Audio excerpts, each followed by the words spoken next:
OBC आंदोलक लक्ष्मण हाकेंना भेटताच विरोधी पक्षनेते विजय वडेट्टीवारांना अश्रू अनावर। वडेट्टीवारांची मुख्यमंत्र्यांशी फोनवरून चर्चा।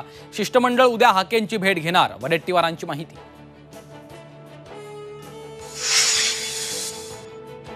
मराठा ओबीसी आरक्षणाबाबत केंद्र सरकारला बघ्याची भूमिका घेऊन चालणार नाही, पुढाकार घेऊन मार्ग काढा, शरद पवारांची मागणी। विधान परिषदेच्या 11 जागांसाठीची निवडणूक बिनविरोध होण्याची शक्यता। महाविकास आघाडीकडून दुसऱ्या जागेसाठी शेकापला पाठिंबा। ठाकरे गट निवडणुकीवर स्थगिती आणण्यासाठी सुप्रीम कोर्टात जाण्याची शक्यता। हिम्मत असेल तर चोरलेलं धनुष्यबाण परत करा, नंतर निवडणूक लढा। राऊतांचं शिंदेंना आव्हान। मोदी शहांवरही जोरदार हल्लाबोल।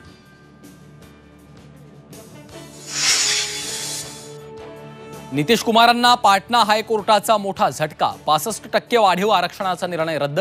बिहार सरकारला न्यायालयाचा झटका। रीलसाठी तरुणीची जीवघेणी स्टंटबाजी। मुलाचा हात पकडून तरुणी हवेत लटकतानाचा व्हिडिओ व्हायरल।